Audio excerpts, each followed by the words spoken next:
Assalamualaikum warahmatullahi wabarakatuh. Para pemirsa yang dimuliakan Allah Subhanahu wa taala. Hadis yang senantiasa kita dengarkan ketika memasuki awal bulan Ramadan adalah hadis yang menyatakan syahrul Ramadan awwaluhu rahmah wa awsatuhu maghfirah wa akhiruhu itqun minan nar. Itu menyiratkan pesan yang dalam hal ini adalah mengenai bagaimana umat Islam, umat yang beragama itu senantiasa berharap kepada Tuhannya, berharap kepada Allah Subhanahu wa taala. Ini yang disebut dengan yang namanya teologi harapan.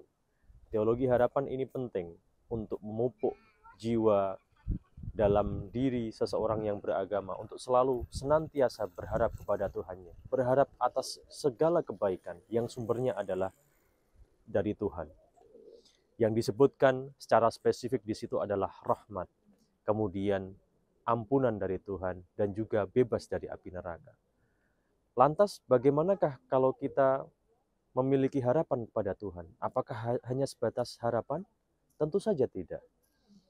Atas resep dari potongan surat Al-Kahfi yang paling akhir, ayat paling akhir, itu dinyatakan bahwa faman kana yarju liqa'a rabbih falyamal amalan sholihan wala yusyrik bi ibadati rabbih ahada.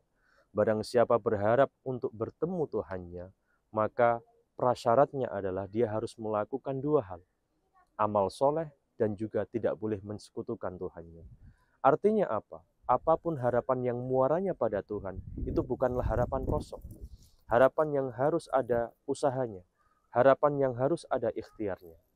Disinilah bagi umat beragama, khususnya umat Islam, penting kiranya mengusahakan supaya harapan itu bisa dicapai, supaya harapan itu bisa digapai. Dengan cara apa? Dengan cara amal solehnya. Lantas bagaimana amal soleh untuk mendapatkan rahmat Tuhan, maghfirah dari Tuhan, dan bebas api neraka dari Tuhan? Tentunya dalam hal ini kita mengingat konsep yang dirumuskan oleh Al-Ghazali dan juga para pemikir filosof muslim sebelumnya, yang menyatakan bahwa ada konsep yang disebut dengan at-takhalluq bi akhlaqillah. At-takhalluq bi akhlaqillah itu adalah kita berkarakter ketuhanan. Apakah ada karakter Tuhan yang bisa kita tiru? Tentu saja ada. Contohnya misalnya, Tuhan itu adalah zat yang maha rahman dan rahim, zat yang maha welas asih. Kita bisa meniru karakter Tuhan dalam hal ini. Tentu saja tidak dalam maksud yang full 100% tidak.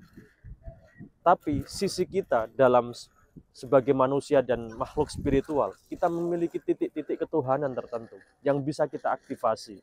Misalnya adalah sifat welas asih kita. Sifat welas asih ini kita praktekkan dalam kehidupan sehari-hari kita. Sehingga apa? Sehingga diri kita, lingkungan sekitar kita, keluarga kita merasakan welas asih itu melalui usaha kita. Demikian juga kita melakukan pemaafan terhadap orang-orang yang pernah melukai kita. Ini juga bermakna menghargai terhadap kemanusiaan.